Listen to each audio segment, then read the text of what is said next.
اعوذ بالله من الشیطان الرجیم. بسم الله الرحمن الرحیم. الحمد لله المتجلی لعباده من افق الالباب، المجلی عن مراده بمنطق السنة والكتاب، الذي نزه أولياءه عن دار الغرور وسما بهم إلى أنوار السرور، والصلاة والسلام على سيدنا وحبيب قلوبنا أبي القاسم محمد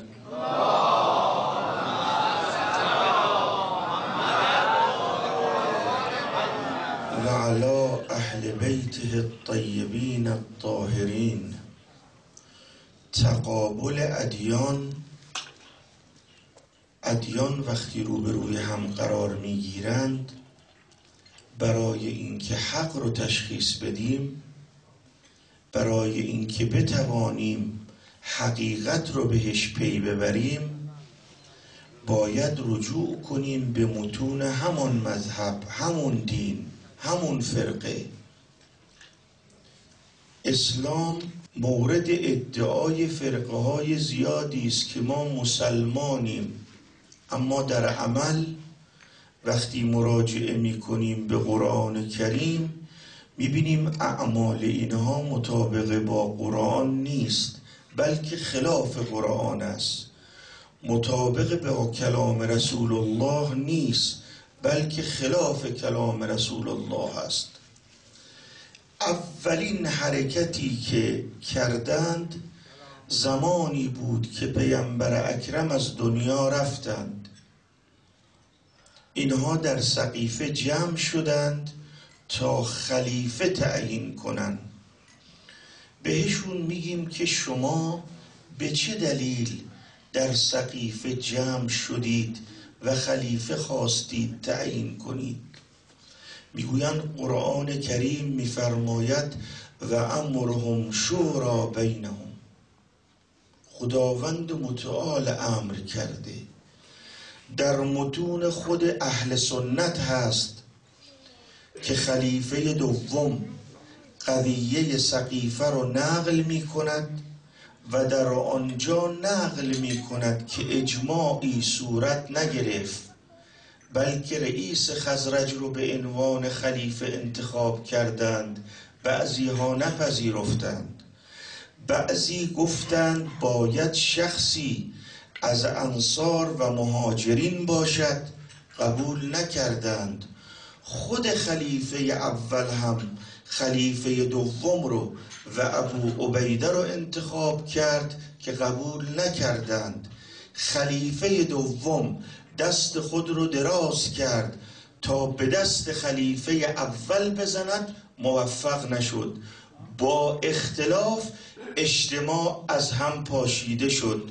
شما که ادعا می کنید با شورا خلیفه خود را انتخاب کردید، در این قضیه چه کردید؟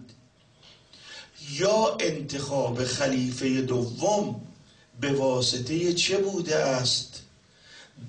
در روایات اهل سنت دارد، در احادیثشان موجود است، هنگامی که خلیفه اول مریض شد و نزدیک مرگش رسید، تقاضا کرد خلیفه دوم پیش او بیاید که ابابکر به عنوان خلیفه عمر را انتخاب کرد. آنجا چه شد؟ شورا کجا بود؟ از کجا شما به شورایی که به ادعای شماست قرآن کریم جهت خلافت اشاره کرده است؟ قرآن کریم ادبتلا ابراهیم ربه بکلمات فاتمهن قال انی جاعلک للناس اماما. اما مبنا و دلیل تشیع برای امامت مولا امیر المؤمنین روحی له الفدا نص آیه قرآن است. این آیه در حق ابراهیم نازل شده است. حضرت ابراهیم هم نبی بود هم رسول. خداوند متعال در مواطن مختلف او رو امتحان کرد و بعد از اینکه امتحان کرد مرتبه امامت رو بهش داد. قال انی جاعلک للناس اماما. پس مرتبه امامت آخرین مرتبه و برترین مرتبه می باشد. ما قرآن کریم الگوی ماست، روایات اهل بیت الگوی ماست، چون رسول اکرم صلی الله علیه و آله و سلم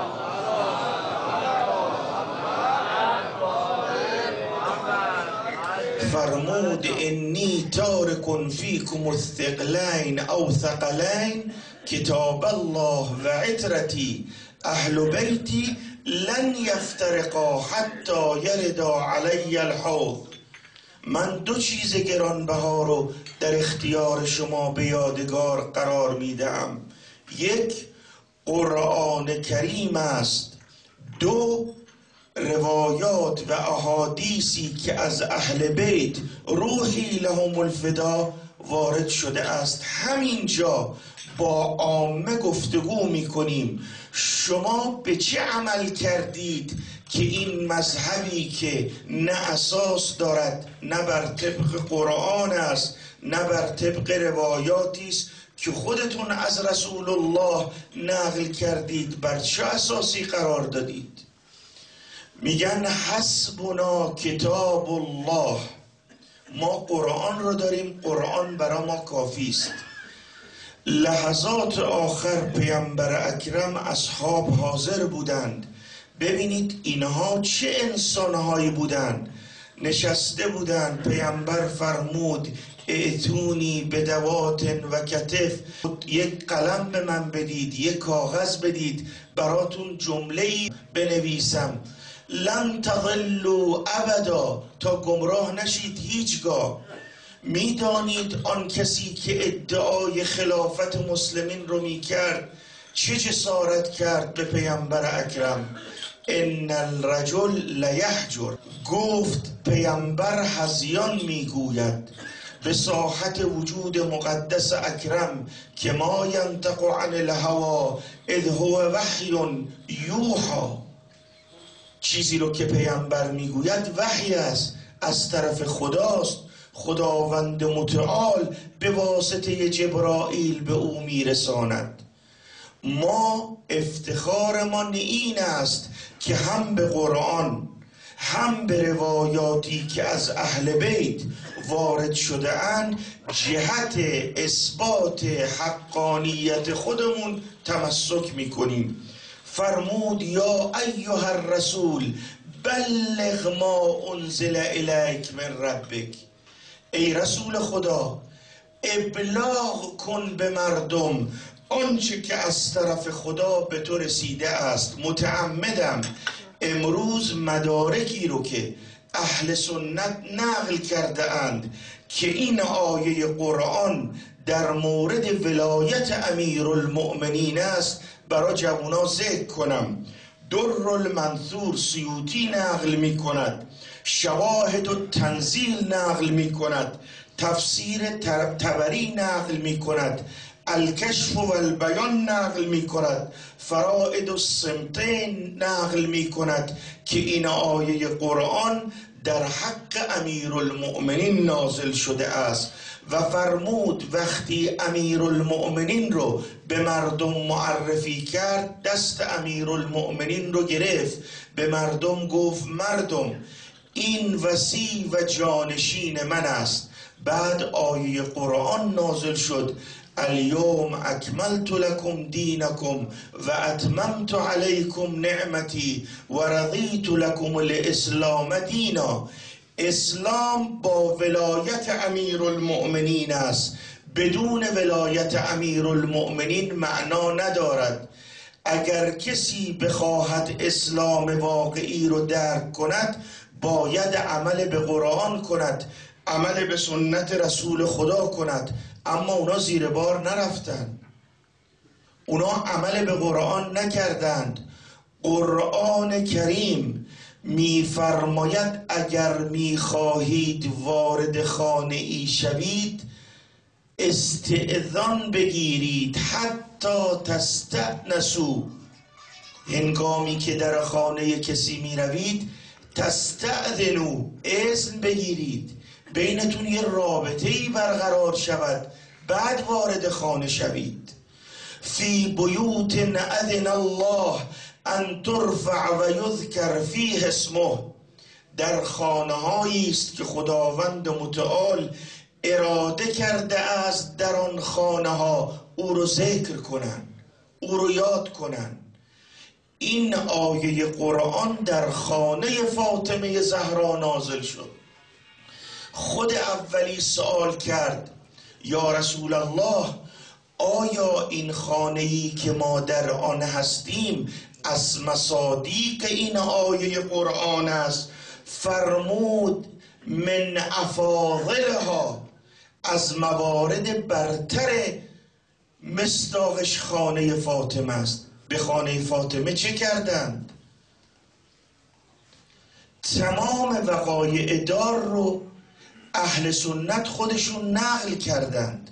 خانه تهدید رو، خانه سوزاندن خانه رو، حطب جمع کردن رو. خیلی معذرت میخوام از سادات، لگد زدن به شکم فاطمه زهرا رو، سقط محسن رو، بین در و دیوار قرار دادنشون رو. اینا که آمدن پشت در، گفت اگر بیعت کردن فبها و الا اقتلوهم، اونها رو بکشید. این که میگن فاطمه زهرا پشت در آمد و امیرالمؤمنین رو مانع شد، یا اینکه به قول شیخ مفید فاطمه زهرا در حیات بود، اینا وقتی حمله کردن فرصت ندادن. فاطمه زهرا چون ستار نداشت پشت در رفت تا خود رو از جلو نامحرم پنهان کند، اما اینا مراعات نکردند. خانه‌ای که خداوند متعال اراده کرده است و او رو ذکر کنند، به هجوم بردن، در خانه رو سوزاندن، لگد زدن به خانه.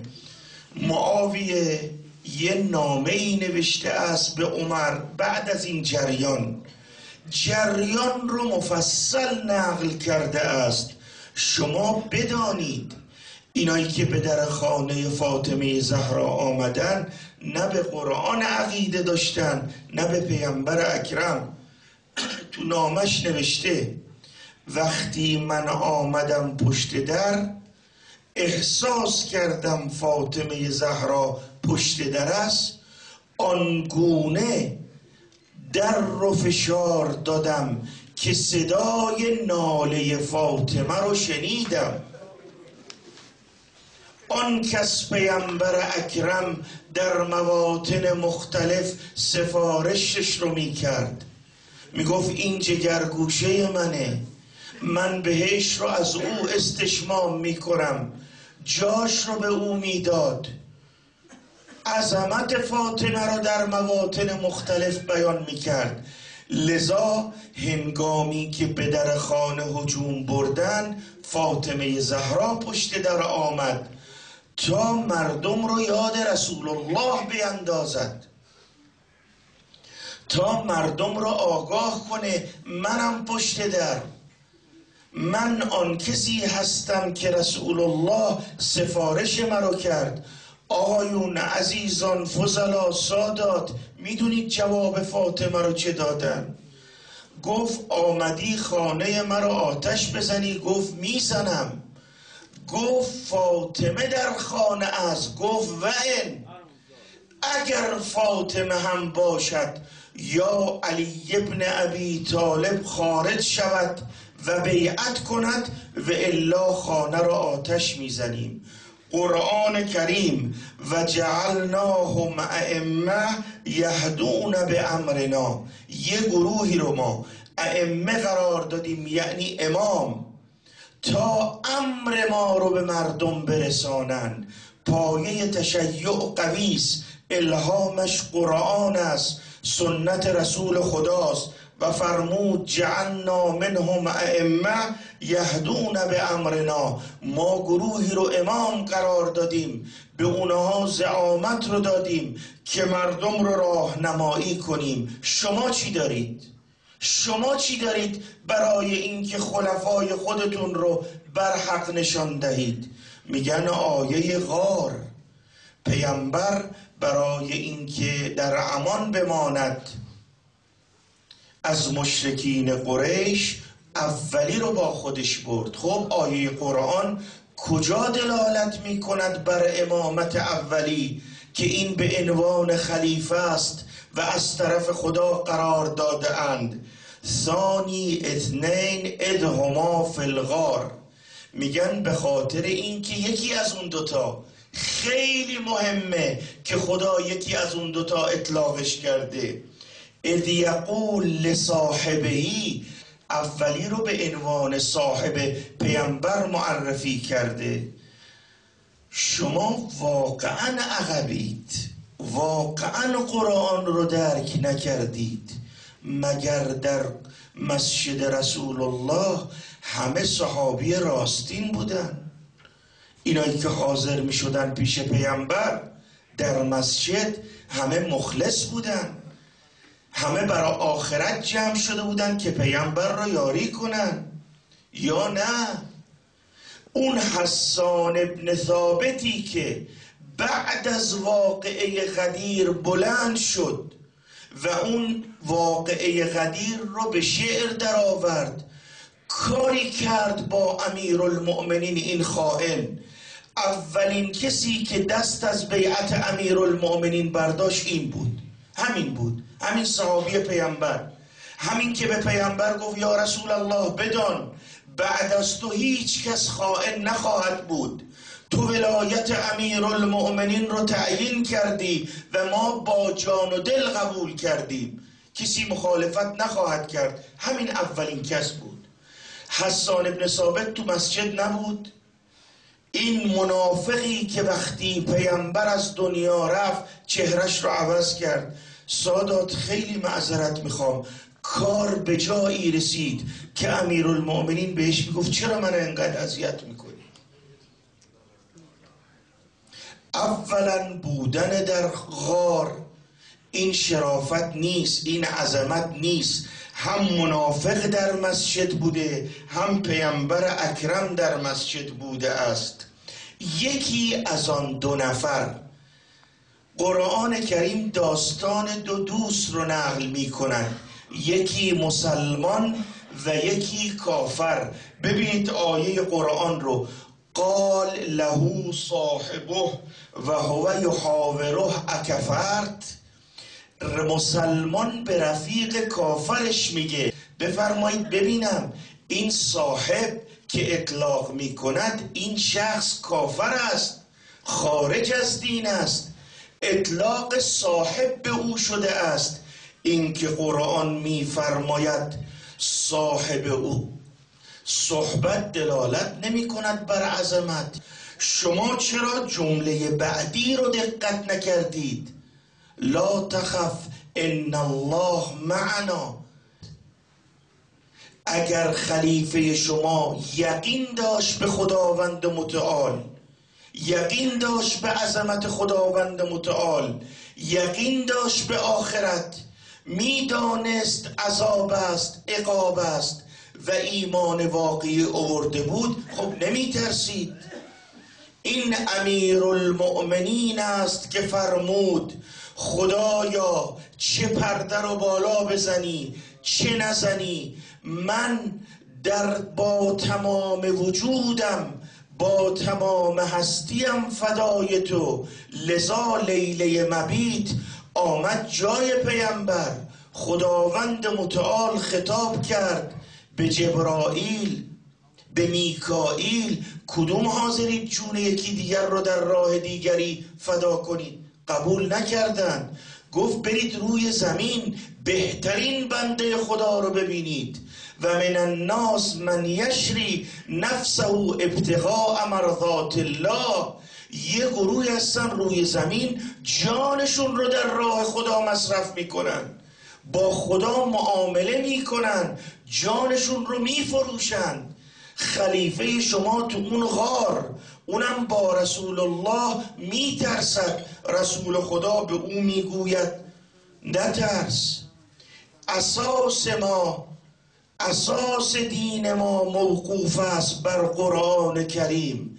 پیامبر در غدیر خم امیرالمؤمنین رو معرفی کرد، لذا فاطمه زهرا پشت در آمد، چون حقیقت رو میدانست باید برای مردم حقیقت رو میگفت. وقتی آمدن وقت ملاقات خواستن اجازه نداد، گفت شما ظالمید، ظلم کردید، از خطمانی ما ارضیتمانی، به خدا قسم رسول خدا رو ببینم شکایت میکنم. آمدن پیش امیرالمؤمنین گفتن آقا جان شما واسطه بشو. امیرالمؤمنین فرمود فاطمه جان بهانه رو ازشون بگیر. آمد گفت علی جان خانه توست، من بنده توام، تو امر کن من عمل کنم. وقتی آمدن نشستن روشو برگردوند فاطمه زهرا، مسیر مکانشون رو عوض کردن، روشو برگردوند. گفت قبل از اینکه حرف بزنید از شما یه سوال میکنم، مهر بطلان به اینا زده؟ گفت ازتون سوال میکنم، شما اون روز بودید پیامبر فرمود فاطمه بضعة منی، من آذاها فقد آذانی و من آذانی فقد آذى الله؟ گفتن بله.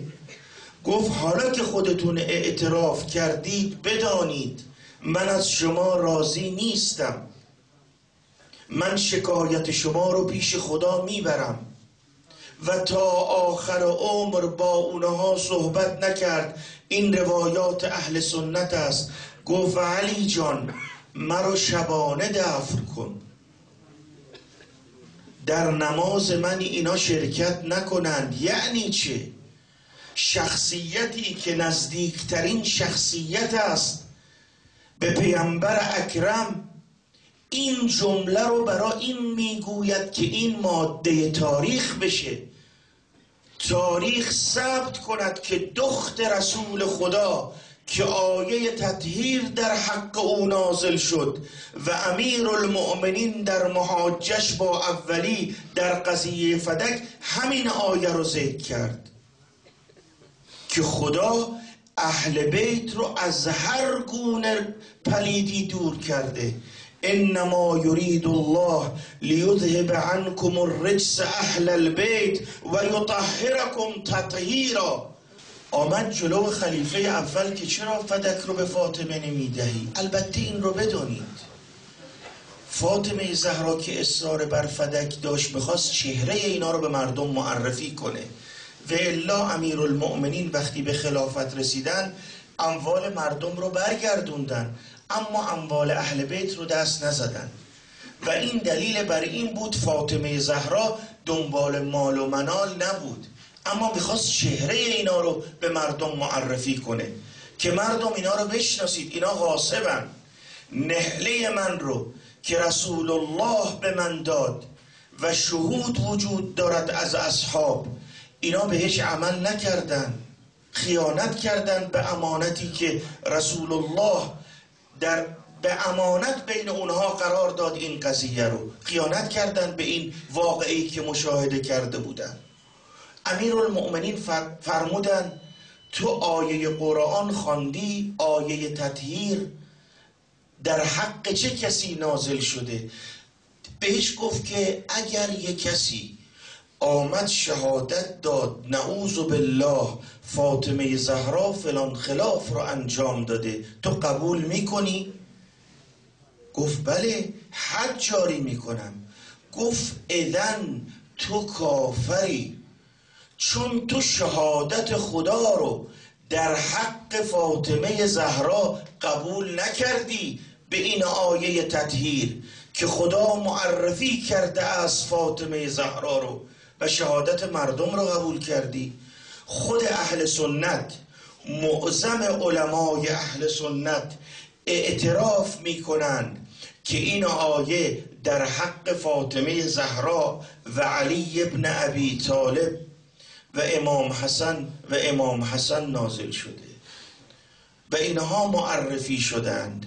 شما فکر میکنید در آیه مباهله ابناءنا و ابناءکم، نساءنا و نساءکم، انفسنا و انفسکم، تو این مسجد رسول الله پیامبر صحابه نداشت؟ این صحابه‌ای که نور بودن، زنای پیامبر تو خونه نبودن؟ برای اینکه اسلام تثبیت بشه این نصارای نجران ایمان بیارن، گفتگو کردن، فایده نکرد، بنا شد مباهله کنن.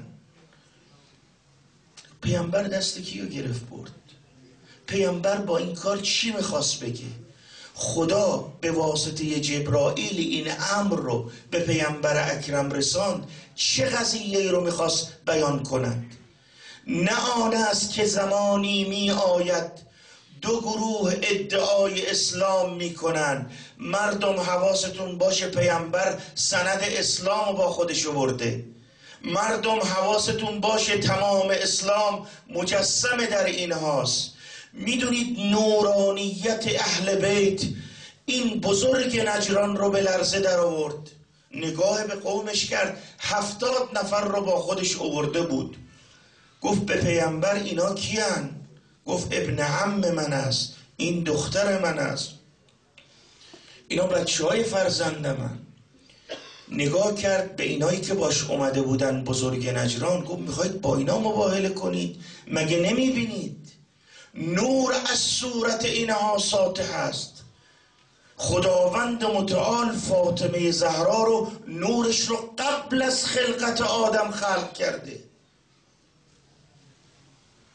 ولذا حضرت آدم وقتی به عرش نگاه کرد دید نور متلعلعه. گفت خدایا مگر قبل از من کسی رو تو خلق کردی؟ گفت بله، اگه اینا نبودن که زمین و آسمان رو خلق نمی کردم.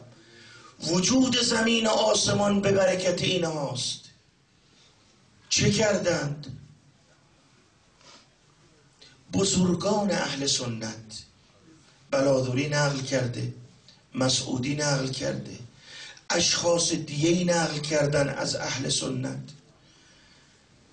که شنیدند عده‌ای خانه علی جمع شده اند.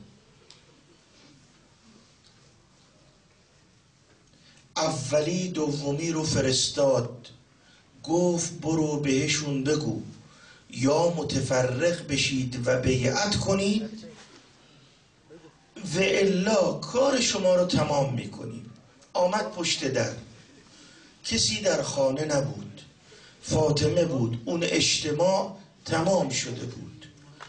گفت ابلاغ کن به علی ابن ابی طالب اگر دیگر در این خانه جمع شوید خانه و مافیها را آتش میزنم. خبر آمد جمع شدند. میگه با عده‌ای به طرف خانه حرکت کردند. فاطمه پشت در آمد خود رو فدای امیرالمؤمنین کند، بشکند اون قلم و زبانی که غیر از این بنویسد. فاطمه آمد چون امام زمانش رو میشناخت، امام معصومش بود، وصی رسول خدا بود. و زینب هم از مادرش یاد گرفت. وقتی که یزید گفت مگه نگفتم همه مردها رو بکشید، چرا زین العابدین زنده است، کارش رو تمام کنید. زینب آمد خودش رو انداخت رو زین العابدین، گفت باید از من رد بشید، جثه من. آمدن پشت در، گفت خارج شوید. امیرالمومنین بیعت که نکرده، نمیخواست بیعت کند. فاطمه زهرا خود اولی اعلام میکند، فاطمه که در رو بست و خود را پشت در انداخت اعلام جنگ کرد با ما، یعنی به ما اعلام کرد شما حق ندارید وارد این خانه بشید. قرآن میگه استأذنوا استأنسوا، اما رحم نکردند به فاطمه زهرا، در رو سوزاندند و تمام احقاد و سر فاطمه زهرا خالی کردند. قال سلیم قلت یا سلمان، تعجب کرده باور نمیکنه. قال سلیم قلت یا سلمان هل دخلوا ولم یک استئذان، راست است بدون اذن وارد خانه فاطمه شده. قال ای و عزت الجباری، معذرت میخوام از سادات. قال ای و عزت الجباری لیس علی الزهراء من خماری، سیدا مادرتون چادر نداشته به خونش هجوم بردم، لکنها لاذت وراء البابی، زنی که چادر نداره چه کار کنه؟ یه گوشه‌ای رو انتخاب میکنه تا نامحرم او رو نبینه. لکنها لاذت وراء البابی رعایتا للستر والحجابی، چه کردن؟ فمدرعوها عصروها عصرا کادت بنفسی ان تموت حسرا. فرمود کمی آب بیاور، لباسای جدیدم رو بیار، میخوام غسل کنم. صدا بزن مرو، اگه صدام رو شنیدی زنده هستم، به الا پیش خدا رفتم. میگه رو به قبله خوابیدن خانم، چند لحظه بعد صدا زدم سیدتی و مولاتی، صدایی نشنیدم. ناگهان در خانه رو زدن، حسنین بودن، فرمودن که از مادرمون چه خبر؟ در حجره رو باز کردم، وارد حجره شدم. سیدا یه لحظه صدا زد امام حسین حسن جان عظم الله لک الاجر. خبر به امیرالمؤمنین که رسید، اصحاب مقاتل میگن چندین بار بین مسجد و خانه به زمین افتاد. بریزا به روان اسما، ولی آهسته آهسته. میگن فاطمه وصیت کرده بود علی جان مرا از زیر لباس بوس بده. میدونید چرا؟ چون فاطمه زهرا بازو شکسته بود، ورم کرده بود به جسم اطهر زهرا، ولی آهسته آهسته. بگم فاطمه جان فرزندت حسین در دشت کربلا 3 روز و 3 شب بدنش در گرمای سوزان، به اینم اکتفا نکردن، دستور داد 10 نفر نعل تازه به سم اسباشون زدن. نحن رضبنا الصاد بعد الظهری. امام زمان معذرت میخوام، تعبیر عبارت اینه، ما کاری کردیم استخوان سینه سید الشهدا رو نه